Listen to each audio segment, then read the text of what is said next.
Bonjour, je suis très heureux de vous retrouver pour cette vidéo un peu particulière, assez personnelle, parce que je vais vous parler de mon expérience en VTT à assistance électrique. Ça fait un peu plus d'un an maintenant que je roule avec ce petit vélo que vous voyez derrière moi. Et puis c'est l'occasion de faire un bilan aujourd'hui, un bilan en une petite dizaine de points entre technique, mécanique, aussi on va parler des clichés, des a priori par rapport au vélo électrique. On va aussi parler de questions comme l'écologie, l'environnement, la responsabilité qu'on a chacun quand on roule à vélo par rapport aux autres usagers. Vous êtes prêts? C'est parti, on se retrouve tout de suite.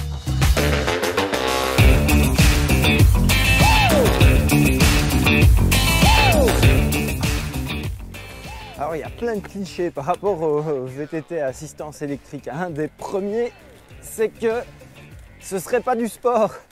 Bon, en général, ceux qui sortent ce genre de choses, c'est simplement des gens qui n'ont jamais essayé, parce que je peux vous dire que pour avoir roulé maintenant plus d'un an avec ce vélo électrique de manière régulière, ça fait vraiment de l'activité physique. C'est pas uniquement le cœur qui travaille, il travaille, les jambes travaillent, parce que si vous donnez rien au vélo, le vélo il vous donne rien, quoi. C'est pas une moto, c'est pas une mobilette. Et les bras, le haut du corps, ça c'est un truc en VTT à assistance électrique. Ouais, le vélo est un peu plus lourd, du coup ça travaille plus sur le dessus, puis on se lance des défis techniques aussi.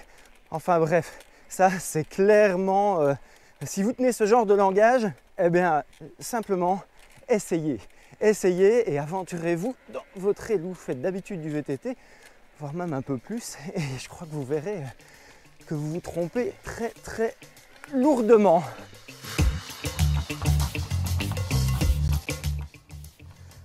En fait, on parlait tout à l'heure de clichés par rapport au VTT à assistance électrique. Il y a quand même quelque chose dont je me suis rendu compte, c'est qu'il y a une très grosse différence entre ce qu'on peut lire sur les réseaux sociaux, sur internet, les commentaires, qui sont encore, de moins en moins, mais encore régulièrement rageux des haters, et en fait la différence qui existe avec la réalité, tout simplement. Parce que en un an d'utilisation très régulière de ce VTT électrique, j'ai eu aucune, mais vraiment aucune réaction négative, que ce soit de la part d'autres pratiquants ou bien de la part même d'autres personnes que je croise dans les bois, des marcheurs, des cavaliers. Donc en fait, je pense que la base, c'est tout simplement le respect. Le respect par rapport à l'autre cycliste, même s'il ne roule pas sur le même type de vélo que vous, et le respect dont chacun on fait preuve. Et encore plus quand on roule sur un VTT à assistance, quand on dépasse d'autres bikers, quand on dépasse d'autres promeneurs, eh bien on dit bonjour, on fait un petit signe, on fait attention à bien se mettre sur le côté. C'est là, c'est dans notre comportement à chacun quelle est la clé. Un gars qui est, pardonnez-moi l'expression, un gros sur un VTT classique ou même à pied, il va le rester sur un VTT électrique. C'est pas ça qui change, c'est pas la machine qui change, c'est la personne. C'est la personne qui est dessus. Et là, je pense qu'on a chacun un rôle à jouer pour être simplement exemplaire dans nos comportements, faire preuve de convivialité et donner une bonne image du VTT et du VTTiste en général. C'est là qu'elle est la clé. Il y a un point sur lequel il y a un mélange de clichés et de vraies questions, c'est au niveau de l'environnement, de l'aspect écologique de l'utilisation du vélo électrique et du VTT à assistance électrique en particulier. J'ai pris quelques notes. D'une part, il y a la consommation. Là, à mon sens, c'est un faux débat. Par exemple, ici, j'ai la batterie de 500 Wh, c'est un chiffre assez facile.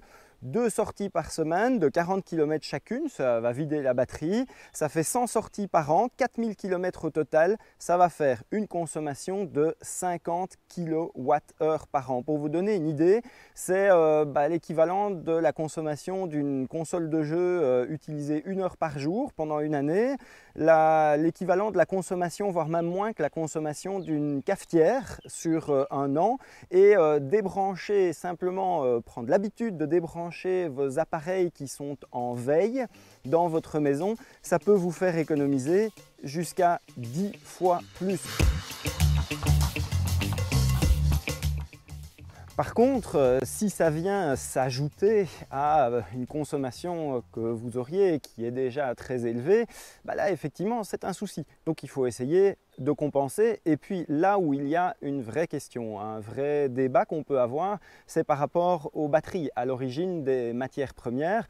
Bon, ici, l'utilisation de matières premières pour une batterie de vélo électrique, elle reste quand même très faible. Ça pèse 2, 3, 4 kg maximum une batterie. Et pour vous donner un ordre de grandeur, bah, la batterie qu'il y a sur le Levo ici, par rapport aux batteries qu'on trouve sur le plus petit modèle de Tesla, il y a un rapport de 1 à 100. Donc il y a 100 fois plus de cellules, ce sont quasiment les mêmes, hein. Il y a 100 fois plus de cellules sur une Tesla. N'empêche, là il y a des vraies questions. Je pense qu'à l'heure actuelle, même s'il y a des efforts qui sont faits par toute une série de marques, on pourrait vraiment être assez exigeant et plus regardant sur l'origine des matières premières pour éviter, s'assurer, et c'est très difficile à l'heure actuelle, qu'elles ne proviennent pas d'endroits un peu louches avec travail des enfants, un impact environnemental dans l'exploitation minière qui serait très importante. Mais sinon, pour le reste, le vélo, qu'il soit à assistance ou pas, oui, il a un impact. Sa production a un impact. Votre vélo en acier, en aluminium, en carbone, ils ont tous un impact qui est finalement relativement proche. Celui-ci, il est plus lourd, c'est vrai, donc il consomme un peu plus de matières premières, mais on reste dans des rapports qui sont tellement grands par rapport à d'autres moyens de déplacement finalement, comme l'automobile, comme d'autres utilisations de ces mêmes matières premières, que finalement le vélo, quel qu'il soit, reste un appareil, un moyen de transport, une machine qui consomme finalement très peu de ressources par rapport à tout ce qu'elle permet. Et je pense que c'est valable aussi par rapport à un VTT électrique. On l'a vu, l'impact écologique du VTT électrique, il est relativement faible, mais il n'est pas nul, on ne peut pas dire que c'est zéro. Si vous voulez un petit truc pour le compenser très facilement, très efficacement, en mariant l'utile à l'agréable, utilisez votre VTT électrique aussi pour faire une partie de vos déplacements. Pourquoi pas le prendre de temps en temps pour aller au boulot. Si vous travaillez pas trop loin de chez vous, en vélo électrique, on peut faire sans problème jusqu'à 20-30 km aller et retour sans transpirer excessivement. Il faut qu'il fasse beau, mais la plupart du temps quand même il y a moyen de passer entre les gouttes.